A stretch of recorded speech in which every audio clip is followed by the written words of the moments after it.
Welcome to the Kottke Ride Home for Wednesday, March 9th, 2022. I'm Jackson Bird. Today, one of the most famous shipwrecks has finally been discovered at the bottom of a sea in Antarctica.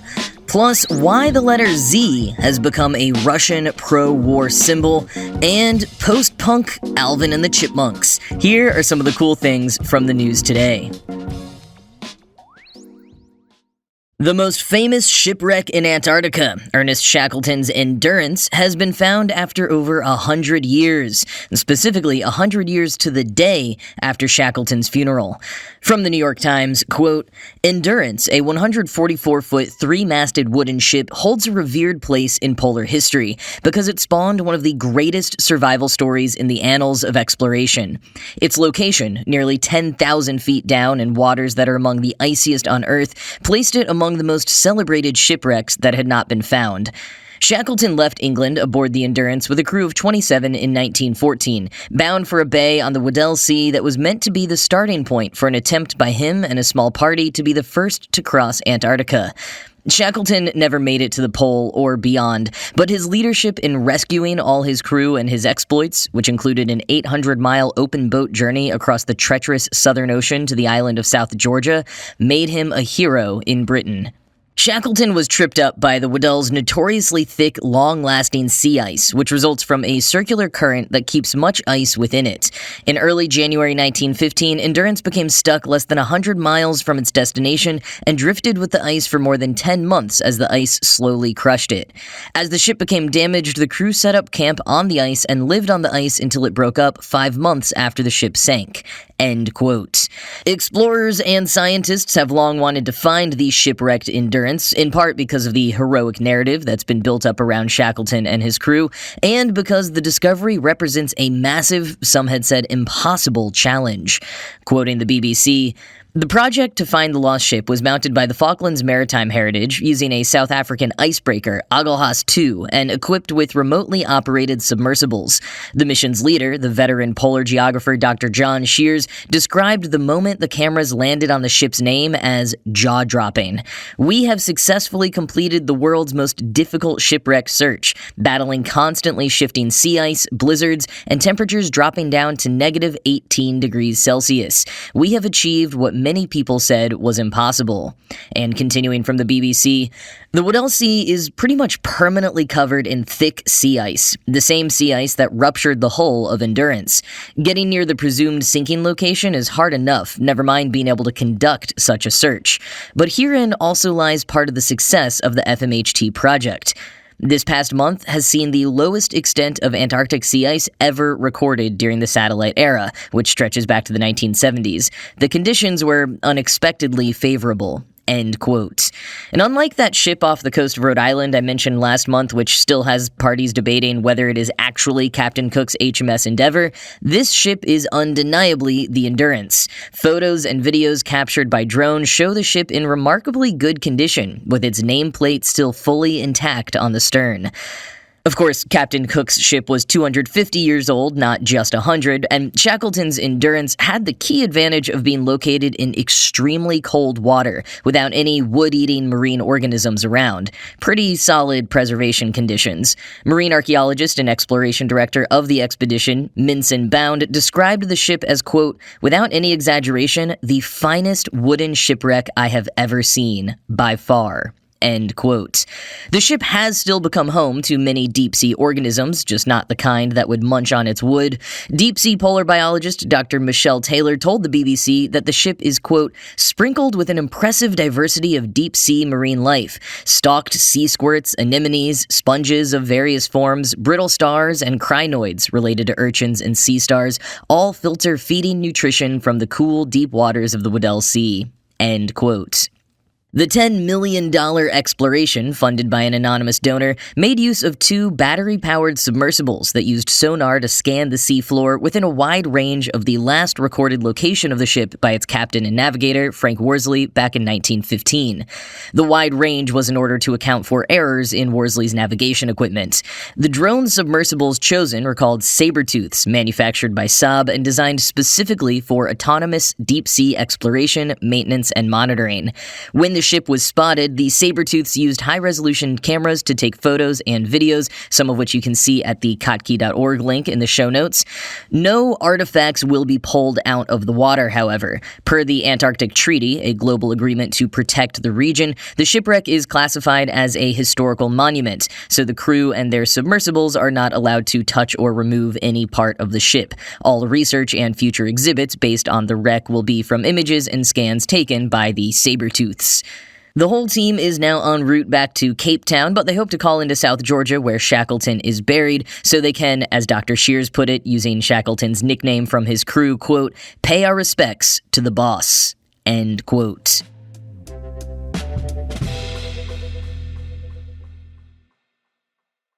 The letter Z has been appearing in a lot of places, on politicians' lapels, on a gymnast's uniform, tagged on buildings and cars, and all over social media. The Z is the symbol of the pro-war faction, people who support Putin's invasion of Ukraine. But why a Z, and how did it spread? At first, the Z was interpreted as a 2, perhaps representing that fateful Tuesday, February 22nd, 2022, when Russia ratified an agreement of cooperation and mutual assistance with the self-proclaimed breakaway regions of Donetsk and Luhansk. After all, the use of Z was confusing to some who know that the letter Z in Cyrillic does not look like the one we're seeing displayed everywhere. The BBC clears that up a bit, quote, "While the Z in the Russian Cyrillic alphabet is written differently and looks like a 3, most Russians recognize Latin letters. Emily Ferris, Russia and Eurasia Research Fellow at the Royal United Services Institute, says the Z is a powerful and easily recognizable symbol. Often with propaganda, the simplest things catch on the quickest, says Aglaya Snetkova, a lecturer in international politics at the School of Slavonic and Eastern European Studies at University College London. It looks rather intimidating and quite stark. From an aesthetic perspective, it's a very powerful symbol. End quote. And many say it originates from its use by the Russian military, where the Z, sometimes inside a square, triangle, circle, or star, has been seen painted in white on military vehicles. Other letters like O, X, A, and V also sometimes appear on the vehicles, and some experts have said this could be identifying certain locations or units, or labeling the vehicles as Russian so as to avoid firing against each other.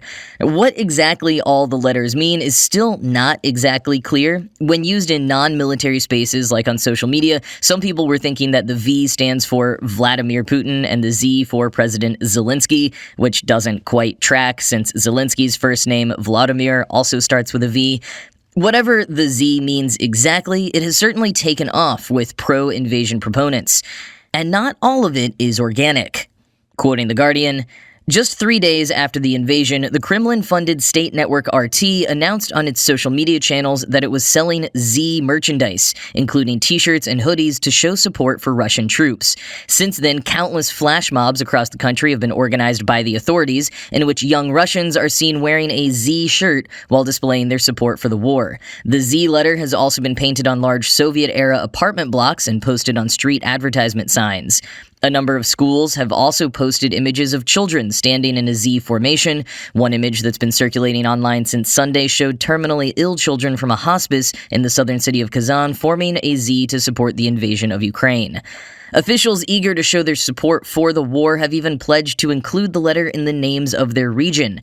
Russia has a history of promoting certain signs and symbols to gather support for its military. During the country's annexation of Crimea, Russia heavily promoted the use of the orange and black striped ribbons of St. George. The ribbon now enjoys wide popularity in Russia as a way to show public support for the Russian government and military. End quote.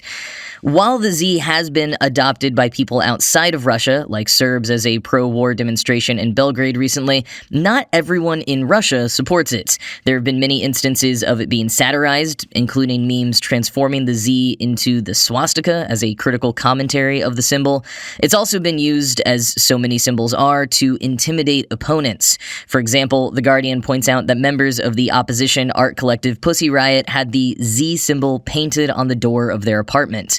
The Russian Department of Defense, on their Instagram, captioned images of the Z with "Za Patsanov," meaning "for the lads," and images of the V with "Sila vi Pravda," meaning "strength in truth." Is that the original meaning or just a creative spin on it? Like Q and so many other symbols throughout history, the original direct meaning often matters less than the many ways it's deployed and interpreted as it spreads. In a way, its meaning is formed more as it grows than in its origins.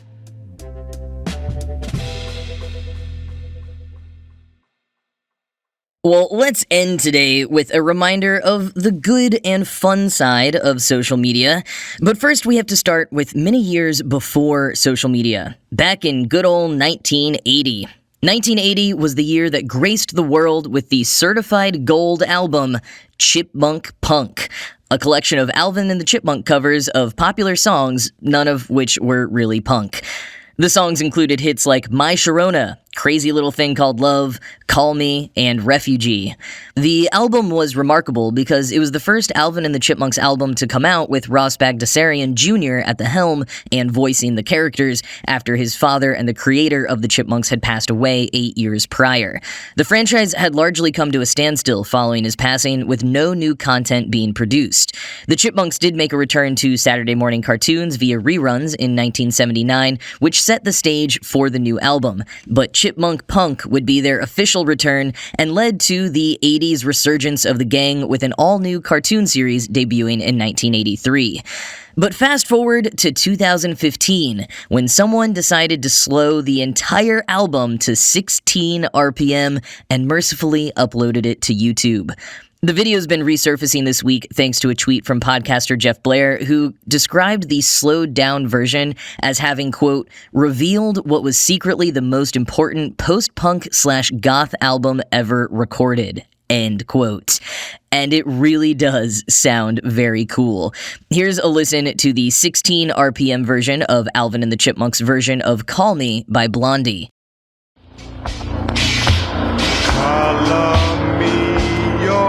Color, darling, I know who you are.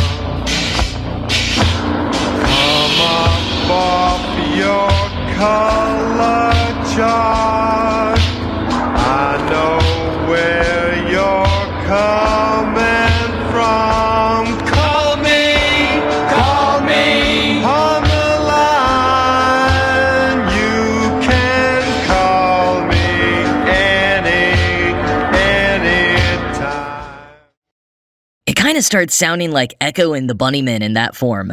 Now, another Twitter user said that the Heaven is a Place on Earth version would be hauntingly perfect played over the trailer for a Jordan Peele movie, and I don't disagree. Here's a listen to a bit of that one.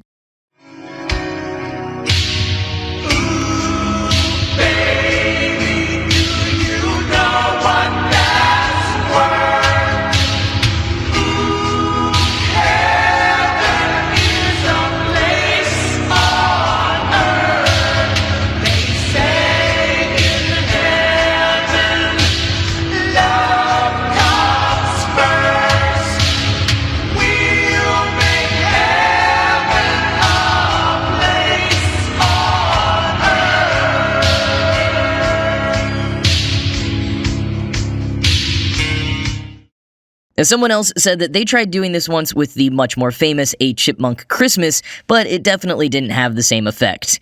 Want a plane that loops the loop.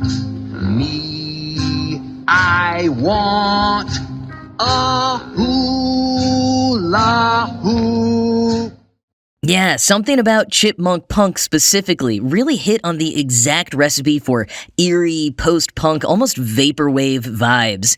So if you want to zone out for a bit, I definitely recommend listening to the whole album. The slowed-down version, that is, the original Chipmunk one, is for a very different mood.